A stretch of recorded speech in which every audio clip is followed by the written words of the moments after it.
Hello mga lalab, for today's video mga lalab, nagluto na dahil ko mga lalab o simple nga gulay mga lalab.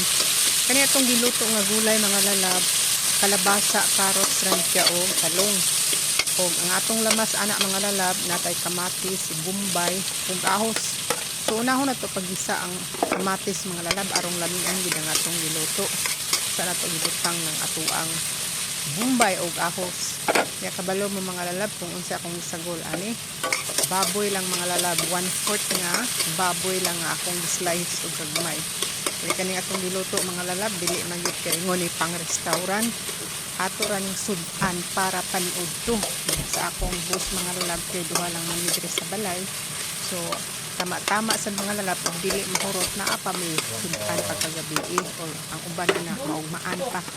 So ingana lang siya mga lalab, atong ayuhon paggisa ang atong lamas usa na to ilinod ang atong kalabasa. Kanang kalabasa mga lalab, duha na ka color. Medyo orange ang uban, ang isa yellow kayo. Lami kay ng kalabasa mga lalab, kay pughad kay na. Atong ilunod ang ato ang carrots dira. Kanang karota mga lalab, pang salad ba na siya mga lalab, pero okay lang naman sa mga lalab, gamito na to sa ato ang gulay nga sari-sari. So atong gibutangan og panimpla diri sa Thailand mga lalab. Wa ako kasabot ng panimplahan mga lalab, og sa Pilipinas kana mura na siya toyo nga soy sauce. Pero dili man lagi nato, wala man lagi ko kabasa sa ilang mga writing na mga lalab. Kanahin mga lalab na nakabutang nga oyster. So akong gibutang ang oyster og pabrika mga lalab, kay paborito kay sa kong boss ning pabrika mga lalab. So ato na siyang inikos-mikos mga lalab nga hangtod mo-absorb ang iyang matimplada sa atong mga gulay. Ato na siyang i-half cook mga lalab. So akong gibutang ininit mga lalab tubig, kay arong dali ra siya malata. Every time gid magluto mga lalab, ininit tubig gid ang itira nako mga lalab, kay kapuyan ko anang bugnaw nga dugay pabukalon.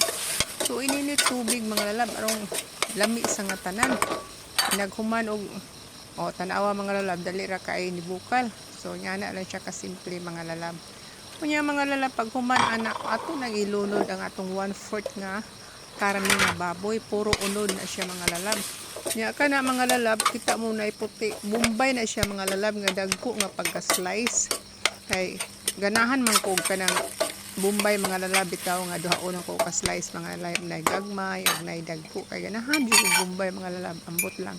So ato lang half cook ang ato ang karni diha, ug akong gitimplahan nagpaminta mga lalab arong humot ang atong gisado nga gulay.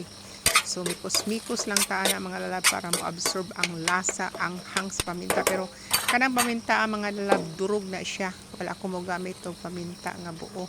So gidugangan na sad nakog tubig mga lalab, kay medyo ni hubas naman mga lalab.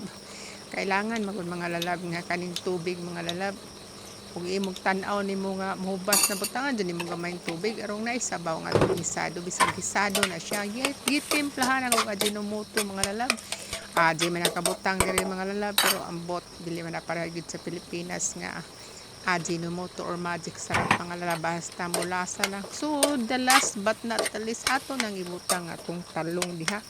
Kay kanang talong mga lalab, dali ra kay na malata. So last gid na atong ibutang. So thank you guys sa mga nag-watch akong video dire sa YouTube.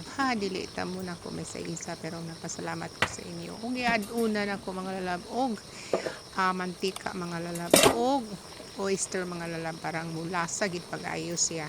So naglisod man ko mga lalab, kay mga ako ang video ani mura magtahirig. So kung giayo kong video mga lalab, kay ang akong gibutangan na tripod mga lalab magtumba-tumba.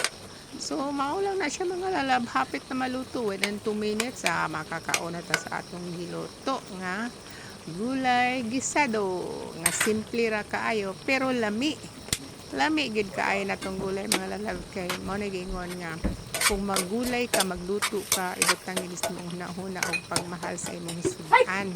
Kay kung pataka lamang ka nagluto, bisag unsa pa kalami ang imong mga ingredients, sa dili nimo mahalo na yung pagluto, uwa ginay lami. So ingana lang siya kasimple, og thank you so much sa mga atong mga viewers diha. Maayong gabi sa inyong tanan.